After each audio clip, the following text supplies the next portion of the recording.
우리 주 예수 그리스도의 은혜와 평강이 우리 주상 가족들이 함께하기를 주의 이름으로 축복합니다. 사람에게는 다양한 침체가 따라옵니다. 사람에게 있어서 이 침체의 늪에 빠진다고 하는 것은 혹독한 시련입니다.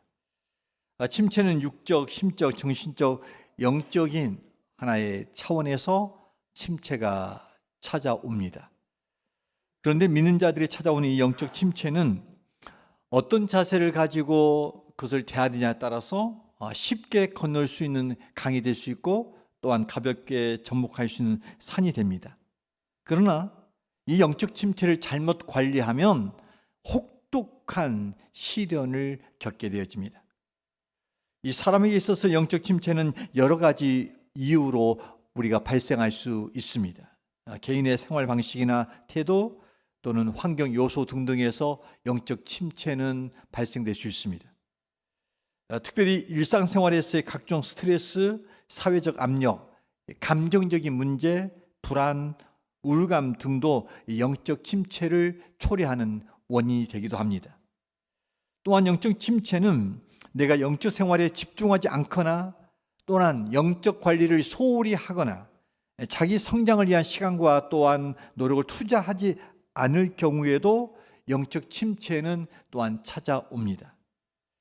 분명한 것은 이 영적 침체의 차이는 있지만 크리스찬은 일생 순례자의 길을 걷는 그 과정 속에서 한두 번은 더 많은 또한 경험을 하게 되어집니다. 미국 아리조나 주립대학교 D.G.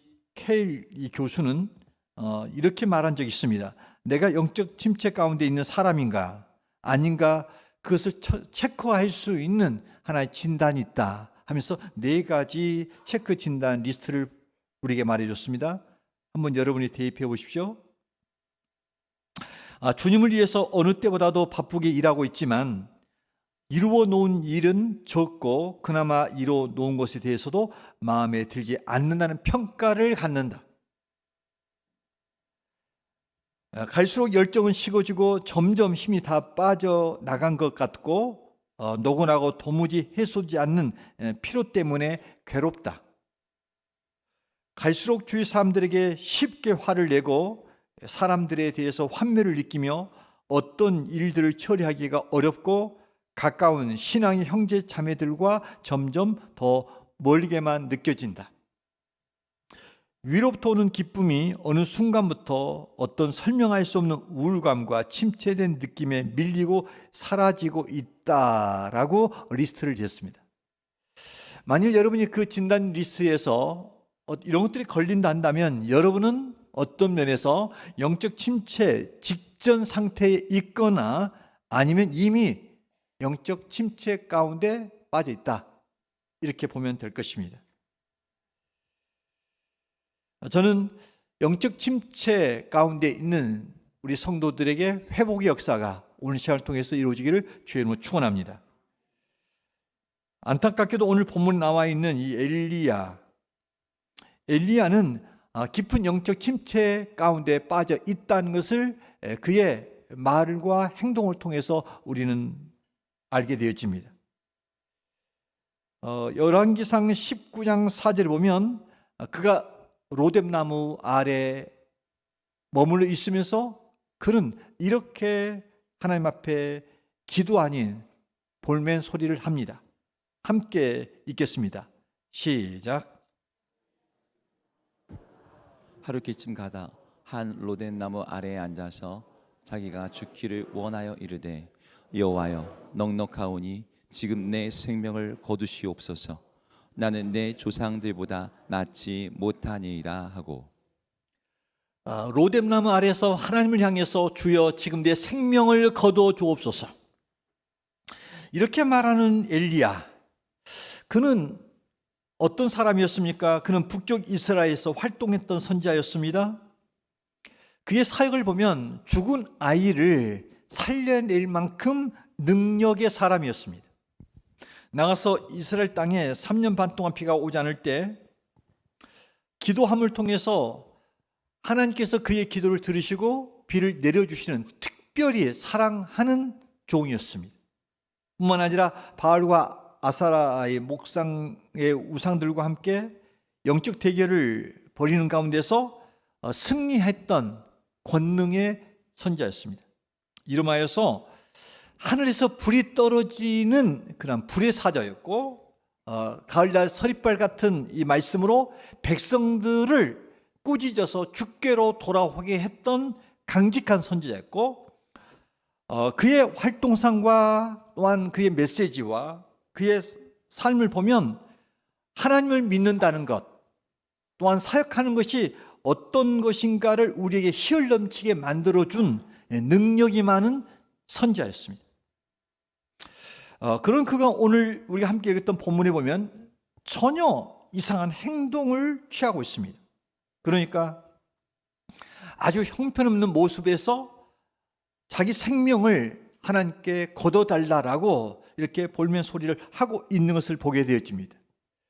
그렇다면 왜 그게 불의 사자이자 권능의 사자이자 능력의 그렇게 종이었던 엘리야가 침체 가운데 빠졌을까?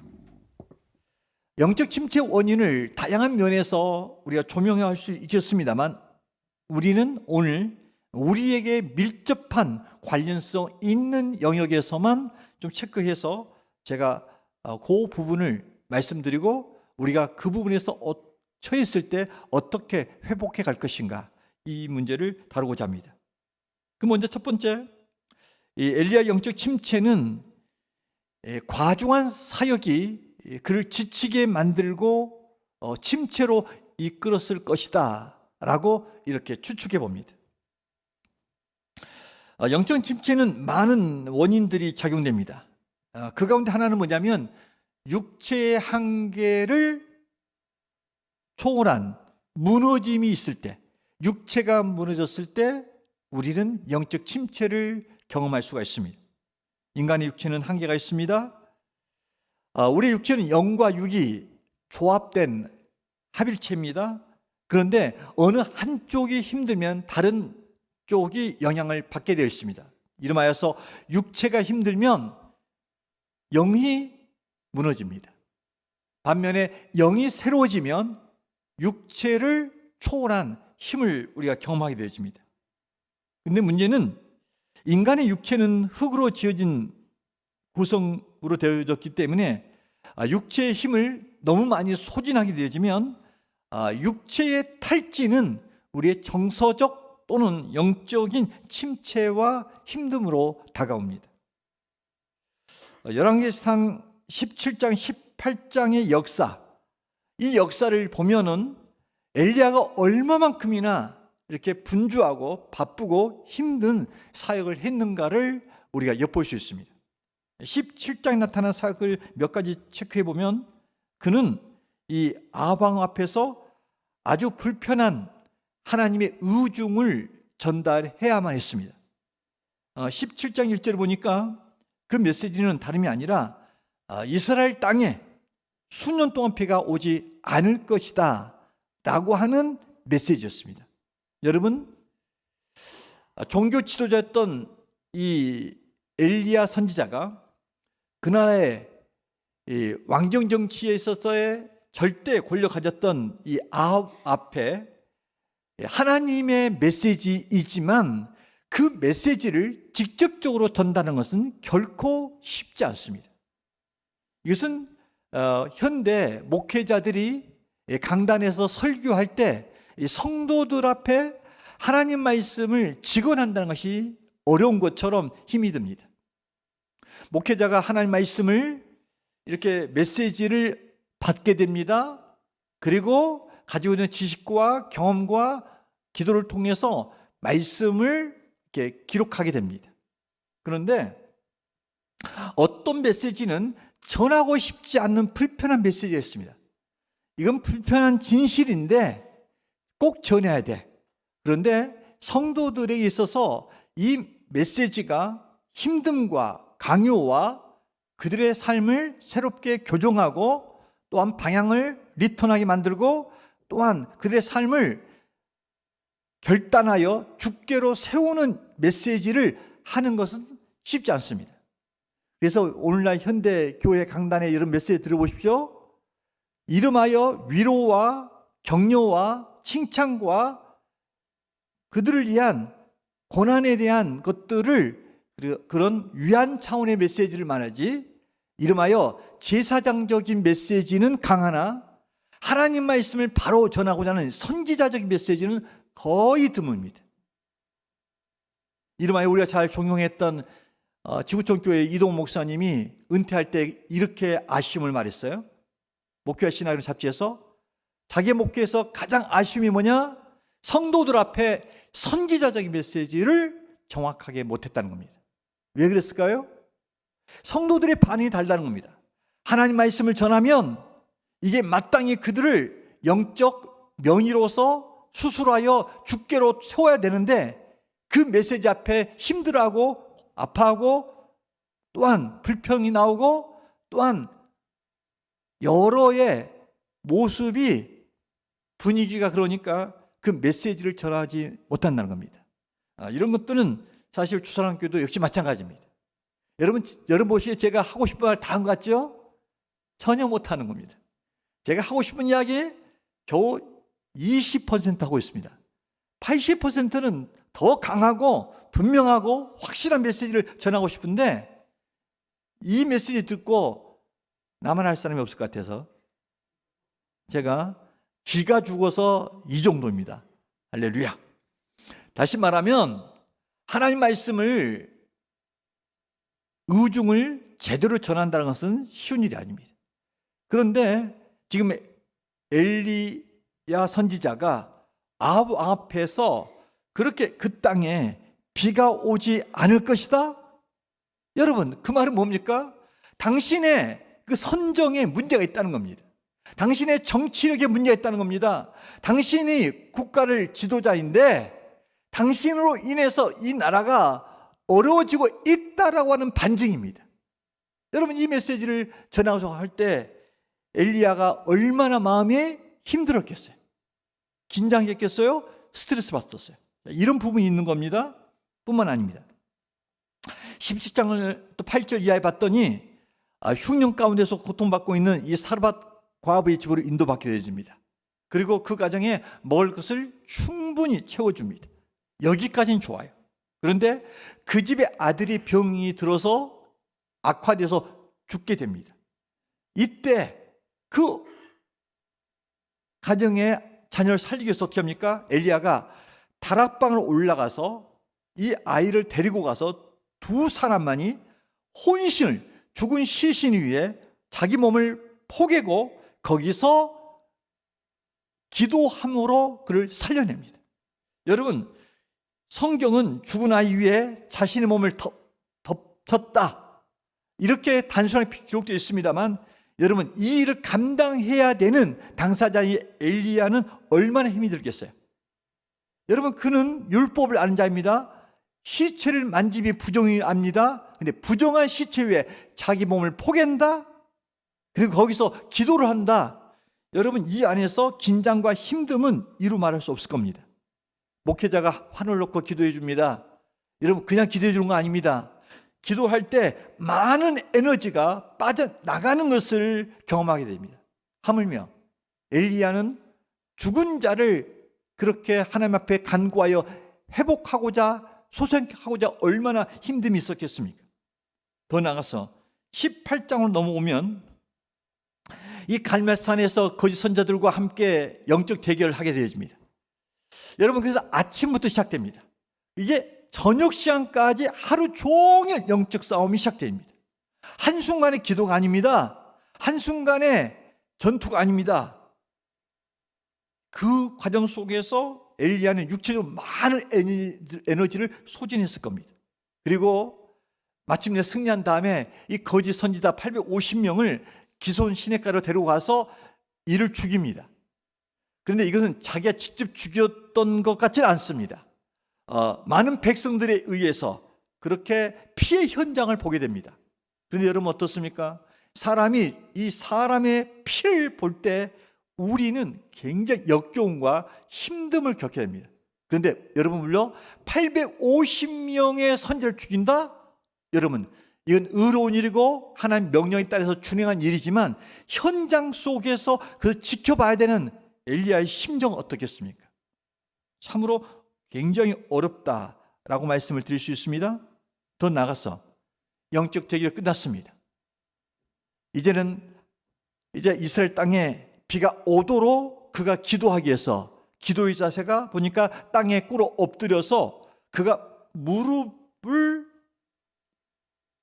사이에 얼굴을 묻었다 이렇게 합니다. 한번 기도를 한번 해볼까요? 무릎 사이에 머리를 쳐박고 기도한다. 해본 적 있습니까? 안 되죠? 뱃살이 이게 겹치잖아요. 이게 쉽지 않습니다. 이게. 그런데 그렇게 했어요. 근데 그것을 몇 번 기도? 7번이나 했다. 기도의 힘듦과 과정이 있었습니다. 더 나가서 손만한 작은 구름이 뜨자 여기서 이제 사인을 받습니다. 그리고 빗소리를 들으면서 마차를 탄 아합 왕보다 앞서서 더 빨리 이스라엘까지 향하여 뛰어왔다. 누군가는 마차를 타고 그 앞에서 마차의 속도에 맞춰서 뛰어왔다. 여러분, 이게 하루에 일어난 일들입니다. 이 상태가 되면 어떻습니까? 저도 이게 신방을 해보면 제가 신방해보면 한 3가정 하면 못하겠더라고요. 1시간 반 정도 그러면 3시간 하면 보통 한 4-5시간을 계속 이야기를 하고 있었고 신경을 썼던 거예요. 그 정도 되면 저도 완전 탈진이 됩니다. 그런데 엘리야는 어마무시한 에너지가 소진되었다 하는 겁니다. 그러니까 엘리야는 열정이 있었습니다. 그 열정 때문에 불철주야 일을 했습니다. 눈코 들새서 일을 했습니다. 그러나 그의 일을 도모하는 데의 수단은 뭐냐면 육체였습니다. 근데 이 육체는 어떻습니까? 흙이기에 쓰면 닳고 이것은 또한 만지면 깨질 수 있는 구조입니다. 육체가 과로와 지침으로 오면 반드시 오는 것이 뭐냐면 탈진입니다. 그 탈진은 영적인 무너짐으로 이게 이어져 갑니다. 그렇기 때문에 사역자들이 늘 조심할 바가 이겁니다. 의욕과 열정과 참으로 당위성과 목표와 비전과 이것을 향해서 달려갑니다.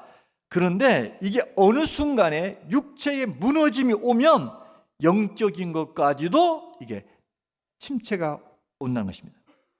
확실한 것은 인간은 이 육체가 지쳐 있으면 육체의 한계를 뛰어넘는 과중한 일을 계속적으로 하게 되지면 마침내 우리 영은 눌러서 영적 침체를 겪게 된다 이겁니다.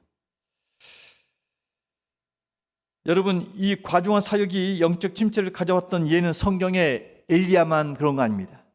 지도자들 가운데서 모세가 그랬습니다. 그리고 또한 세리 요한이었습니다. 특별히 이스라엘 민족 지도자였던 모세가 그런 경험을 아주 실질적으로 경험하게 됩니다. 지도자 모세, 그에게는 사역의 짐이 너무나 무거웠습니다. 200만의 백성들이 이끌고 갑니다. 그는 광야길을 깃발을 들고 앞에 갑니다. 백성들은 따라옵니다. 그런데 이 백성들이 어떻습니까? 이것은 적극적인 순응자들이 아니었습니다. 그들은 동역자나 동반자가 아닙니다. 어떤 면에서 비유컨대 이들은 마치 끌려오는 망아지와 같은 존재들이었습니다.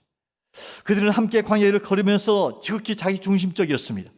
민족 공동체를 우선 생각하기보다는 내일을 꿈을 가지고 힘든 일을 함께 나눠지고 함께 가는 이보다는 또 앞서가는 모세를 생각하는 마음은 조금도 없었습니다. 그들은 그저 등 뒤에서 따뜻하고 뭔가 채워지면 행복했어요. 그러나 조금만 마실 물이 없거나 고기가 주어지지 않거나 아니면 먹던 것이 식상하면 어떻습니까? 조금만 불편하고 가진 바가 또한 소진되어지고 비워지면 모두 다 지도자 탓을 했습니다. 모세를 원망했습니다. 모세, 그는 참으로 외로운 지도자였습니다. 여러분, 영적인 지도자들은 실질적으로 굉장히 외롭습니다.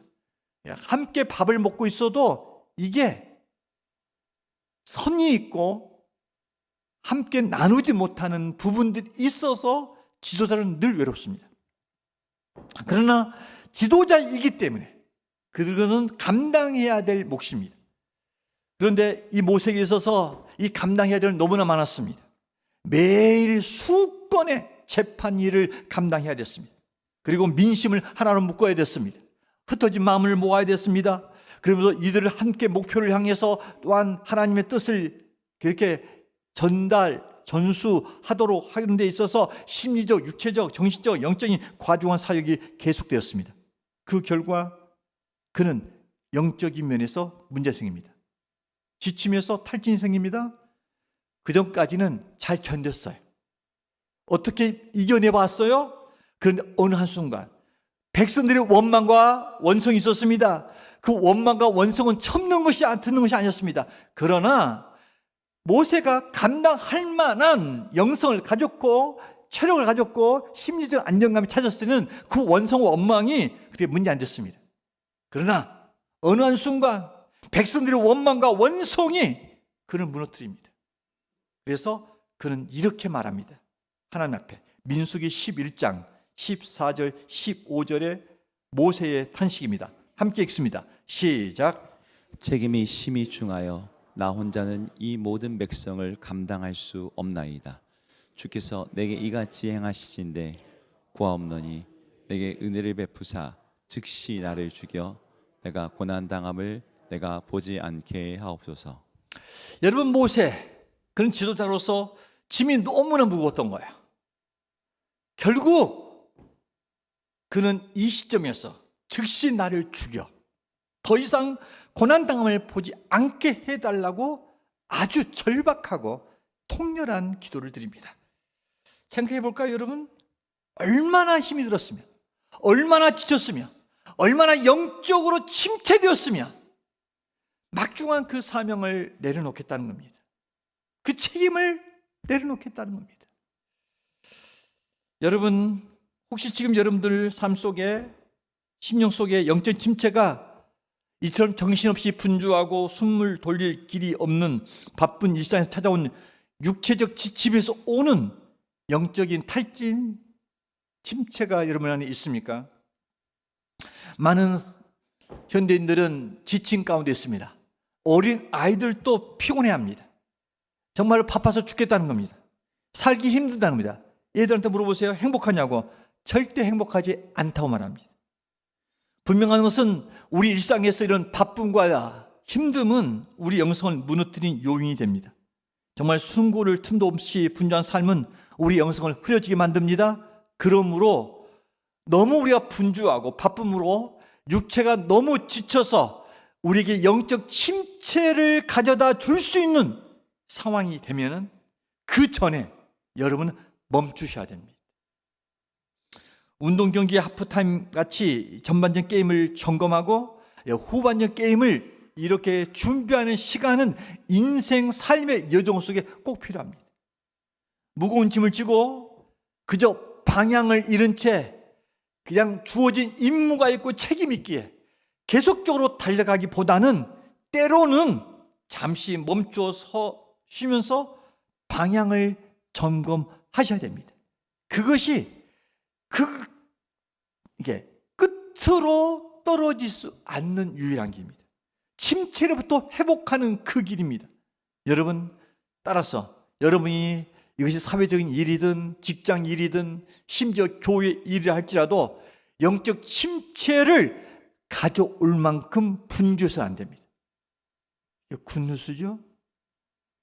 그러나 많은 교회 안에서 일로 인해서 지친 사람들은 적절함이 필요합니다. 그러나 그 적절함에는 누군가가 대타가 있어야 됩니다. 누군가 함께 협력해야 됩니다. 그래서 교회 안에는 모든 사람들이 일사역에 동참해야 됩니다. 이게 하나님의 교회를 세우는 길이고 진정한 하나님의 백성들이 해야 할 일입니다. 그런 면에서 우리 모두는 참으로 균형 잡힌 삶을 통하여서 영적 침체가 우리 삶에서 이렇게 치고들지 않도록 삶의 우선순위를 정하여서 바르게 정하고 무거운 짐은 다소 내려놓고 함께 또한 동역자를 세우고 함께 해가서 이 여러분의 삶뿐 아니라 공동체가 건강하고 영적 침체로부터 회복되는 역사가 있기를 주의 이름으로 축원합니다. 또한 오늘 말씀에서 이 엘리야 침체의 원인을 추측하고 있는데 어디서 찾아볼 수 있냐면 이것은 이세벨의 이 표독한 말과 이 말의 공격과 위협 여기서부터 원인됐다라고 유추할 수 있습니다. 열왕기상 19장 1절과 2절 말씀을 함께 읽겠습니다. 시작. 그가 어떻게 모든 선지자를 칼로 죽였는지를 이세벨에게 말하니 이세벨이 사신을 엘리야에게 보내어 이르되 내가 내 이맘때에는 반드시 내 생명을 저 사람들 중 한 사람의 생명과 같게 하리라. 그렇게 하지 아니하면 신들이 내게 벌 위에 벌을 내림이 마땅하니라 한지라. 여러분, 갈멜산 영적 대결이 있은 후 아합 왕이 궁으로 돌아옵니다. 그리고 그날 있었던 이 산상에서 일어났던 놀라운 일을 엘리야 선지자를 통해서 행한 모든 일과 또한 그가 어떻게 이 거짓 선지자들을 처단했는지에 대해서 왕후 이세벨에게 그렇게 알려줍니다. 그랬더니 이세벨은 그동안 자기 편에서 이렇게 일을 줬던 거짓 선지자들, 이 거짓 선지자들은 이세벨 왕후의 종교 선지자들이었거든요.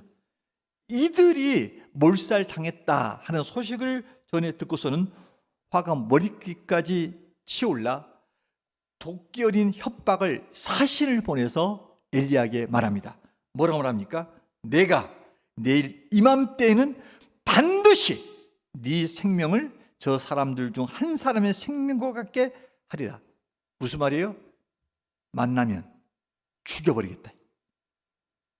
혹독한 여성의 말입니다. 여러분, 우리는 이렇게 이세벨 왕후가 그렇게 했을 때 우리가 생각하는 이미지에서 엘리야라면 이 정도 협박이나 이런 공격은 우습게 여기고 강하고 담대한 심령을 가지고 하나님의 말씀으로 자신을 지켜가고 백성들을 인도에 가지 않겠나라고 생각할 수 있습니다. 그런데 성경은 전혀 엘리야의 다른 행동의 모습을 우리에게 기록해 놓고 있습니다. 3절이죠. 자, 3절 말씀 함께 읽습니다. 시작. 그가 이 형편을 보고 일어나 자기의 생명을 위해 도망하여 유다에 속한 브엘사바에 이르러 자기의 사환을 그곳에 머물게 하고. 여러분, 하나님의 사람 엘리야가 당당히 맞습니까? 그게 아니는 거예요. 이 이세벨 왕후의 말을 듣고 그가 아주 연약한 모습을 취하고 있습니다. 어떻게 합니까? 도망을 쳤다. 그럽니다. 잠시 피한 것이 아닙니다. 보니까 장소가 유다에 속한 브엘세바에 갔다. 이렇게 말합니다. 여러분, 브엘세바 이게 어디입니까? 이 장소는 다름이 아니라 남쪽 유다 지역에 있는 곳입니다. 이 엘리야 선지자는 어디 지역의 선지자냐면 남쪽이 아니라 북쪽 이스라엘의 선지자였습니다. 북쪽에서 사역하던 그가 이스라엘의 말을 듣고 도망을 쳐 남쪽으로까지 내려왔다. 이렇게 말합니다. 그뿐 아니죠. 함께 동역했던 사환을 그곳에 머물게 했다. 이렇게 말합니다. 그리고 자기 혼자 이제 광야로 들어가서 그것도 하루끼쯤 간 다음에 로뎀 나무 밑에서 죽기를 구하고 있다. 이렇게 말합니다. 여러분, 엘리야가 함께 동역했던 사환을 내려놓고 갔다 하는 말은 무슨 말입니까? 더 이상 자신이 해왔던 일을 하지 않겠다라고 하는 표현입니다. 그리고 광야로 들어가서 하나님 나를 죽여 주시옵소서라고 한다는 이야기는 뭡니까? 완전히 낙심 가운데 영적으로 나락에 떨어져 있다라고 하는 모습입니다. 여러분, 이 모든 원인, 이 상태가 어디서부터 발생된 것입니까? 이것은 이세벨 왕후의 표독한 말의 공격과 위협 때문이었습니다. 이 사람은 건강할 때 아니면 마음이 안정될 때는 어떤 말도 곧 우리의 마음을 상하게 하고 우리를 아프게 하고 우리를 공격하는 말도 별로 대수롭지 않게 여겨집니다. 그러나 자신이 육체적이든 삶이든 영적이든 많은 부분에서 지쳐 있어요. 피곤해 있어요. 그리고 힘든 가운데 있어요. 그때 듣는 아픔의 말, 상처의 말은 지극히 작은 것이나 이것은 확대 해석하여 스스로가 낙심하게 만들고 상처를 스스로가 취하게 만들고 영적 무너짐으로 나가도록 한다는 것입니다.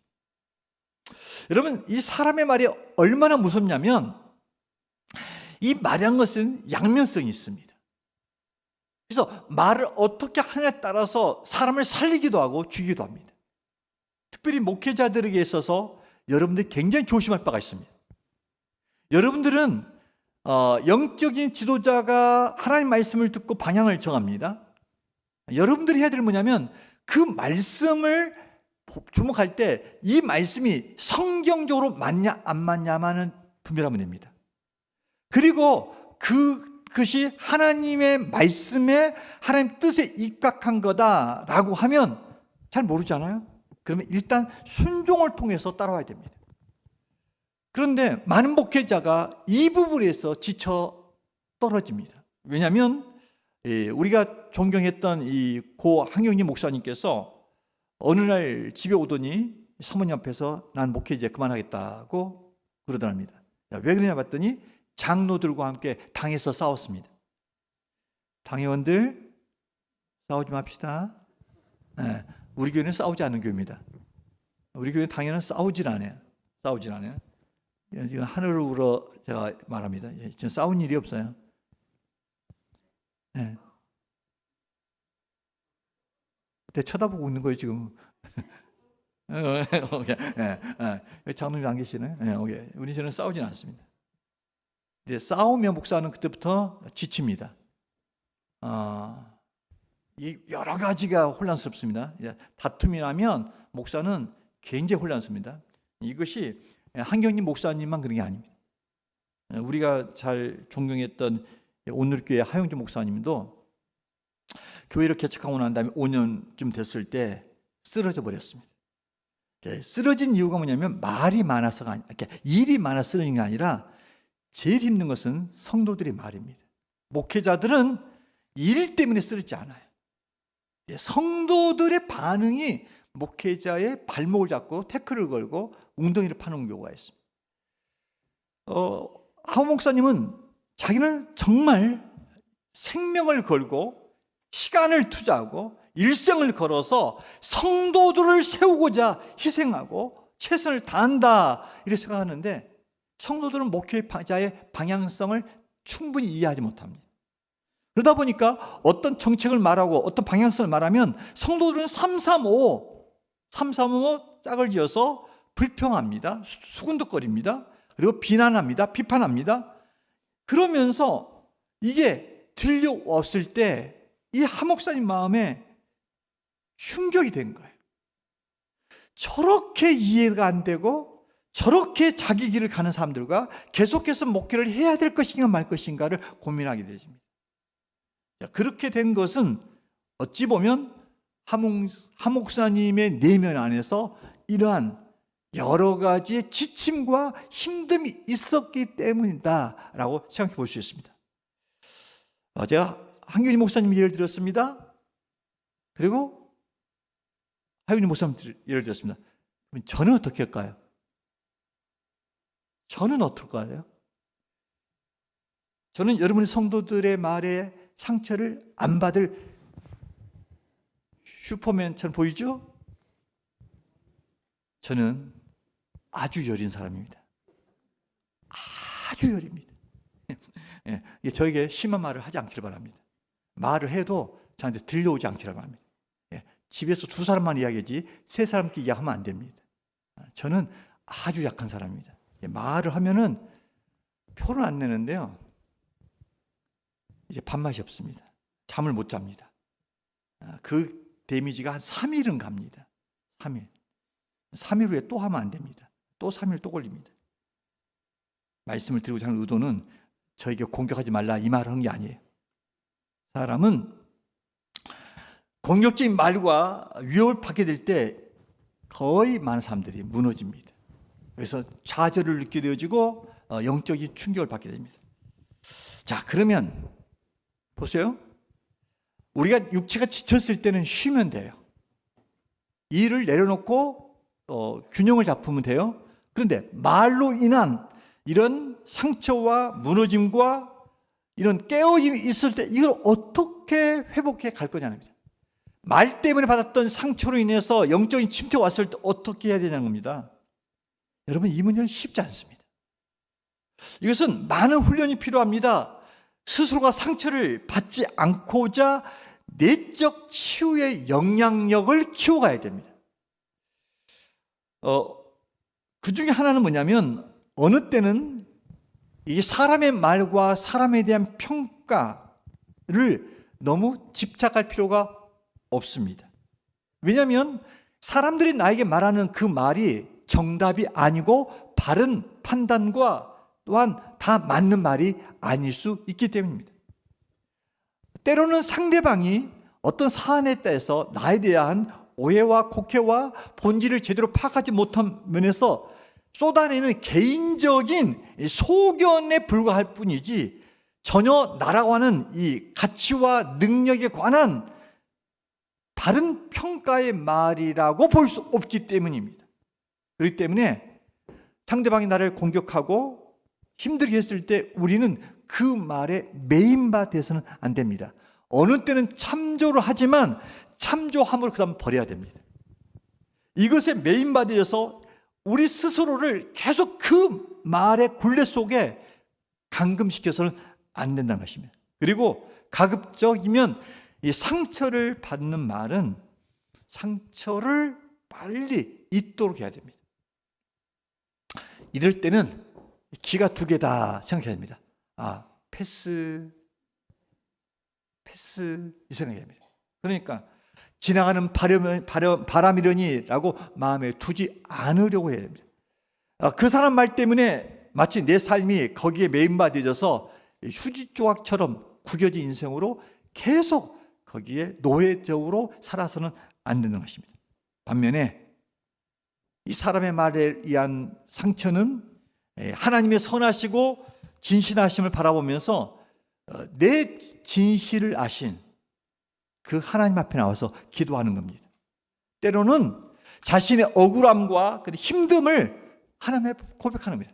사람들의 말을 듣고 그걸 매이는 게 아니라 하나님 앞에 나와서 하나님 내 마음 아시죠? 내가 그러지 않는다는 걸 아시오라고 하나님 앞에서 진솔하게 이야기를 한다는 것입니다. 말씀을 정리합시다. 자, 인생에서 침체기 이건 누구에게나 다 있습니다. 놀라운 것은 육신을 가지셨던 예수님마저도 이런 참으로 힘든 순간을 당하시고 제자들 앞에서 이렇게 말합니다. 내가 지금 고민하여 죽게 되었다. 예수님의 이 말씀은 십자가를 앞에 놓고 하는 고민입니다. 예수님에는 무거운 짐이 있는 겁니다. 인류의 구원을 위한 대사역에 대한 짐이 있는 겁니다. 그리고 예수님은 그 짐을 지기에는 육체적으로 굉장히 연약한 존재입니다. 그러기에 이 상황에서 예수님은 그 심정을 나눌 수 있는 제자들 앞에서 얘들아, 지금 내가 고민해 죽겠다. 이렇게 말씀하는 겁니다. 여러분, 우리는 이 말이 우리는 희망입니다. 고민하신 주님이 이기에 우리는 그 주님을 더 사랑할 수 있습니다. 우리의 연약함을 채울하신 그분이기에 우리는 그분께 더 가까이 나갈 수 있습니다. 영적으로 우리가 무너질 때 주님도 고심하고 고민했던 주님이기에 주님이 우리를 도울 수 있는 분이라고 우리의 생각을 가질 수 있습니다. 성도 여러분, 사람은 지쳐 있을 때, 피곤해 있을 때, 낙심 가운데 있을 때, 침체 가운데 있을 때 실체를 있는 그대로 보고자 하는, 보는 것을 잘못 보는 경향이 있습니다. 이것이 엘리야의 행동이었죠. 그가 너무나 지쳐 있을 때, 힘들었을 때 그는 이렇게 말합니다. 하나님, 나밖에 남아있지 않습니다. 나 혼자뿐입니다 라고 말합니다. 이것은 엘리야의 무지입니다.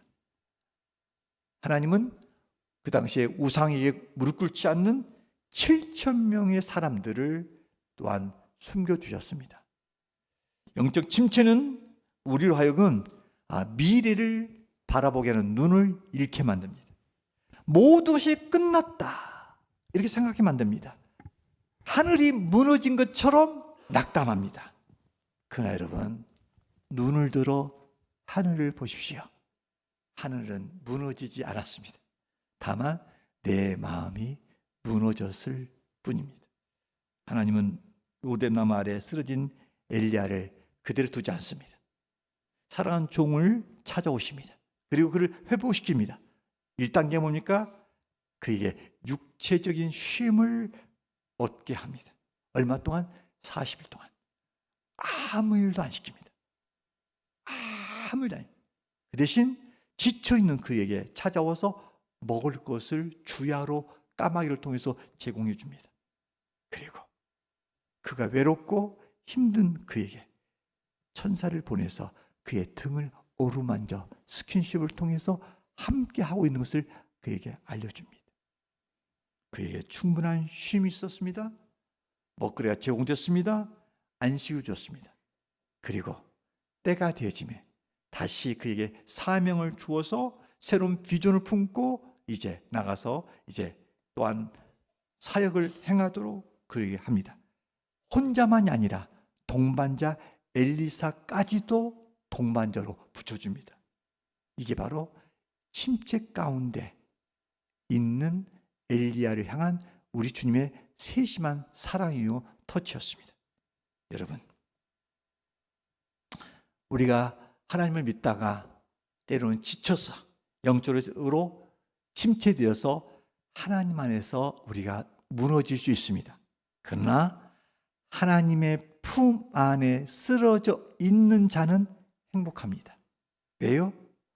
그 로뎀나무는 이름하여 하나님의 사랑이 깊이 머물러 있는 곳입니다. 그 하나님의 사랑과 하나님의 안식과 치료와 따뜻한 접촉, 자제는 꿈이 회복된 그곳이 다름이 아니라 바로 로뎀나무 아래였습니다. 우리 가운데 영적으로 침체한 성도들이 계십니까? 이 시간 로뎀나무 아래 나오시길 바랍니다. 우리에게 로뎀나무는 십자가 그늘 아래입니다. 주님 앞에 나오면, 십자가에 달리신 그 주님 앞에 나오면, 로뎀나무 밑에 앉아있는 엘리야처럼 십자가 밑에 나오면 주가 우리에게 힘을 허락하여 줄 줄로 믿습니다. 회복의 은혜를 허락해 줄 줄로 믿습니다. 우리가 일시적으로 잠시나마 엎드려 있지만, 우리가 날개가 꺾인 듯하게 있지만 이후에 주가 치료하시면 우리는 다시 독수리처럼 날개치며 하늘을 비상하게 될 것입니다. 여러분, 그리고 영적 침체는 나만의 문제가 아닙니다. 우리 모두의 문제입니다. 따라서 나만 이 침체를 겪고 있다라고 하는 생각으로 낙심하지 않기를 주의 이름으로 축원합니다. 여러분만이 겪는 고통이 아니라고요. 무엇보다도 하나님이 낙심한 자를 포기하지 않습니다. 버리지 않습니다. 떠나지 않습니다. 우리에게 넉넉히 이길 힘을 허락해 주십니다. 따라서 우리가 그 아래 기다리고 참아 기다리면 주께서 여러분을 다시 일으켜서 이 땅에 아름다운 행복의 삶, 수일의 삶으로 여러분을 인도해 줄 줄로 믿습니다. 이러한 은총이 주사랑 교우들에게 차고 넘치기를 주의 이름으로 축원합니다. 함께 찾아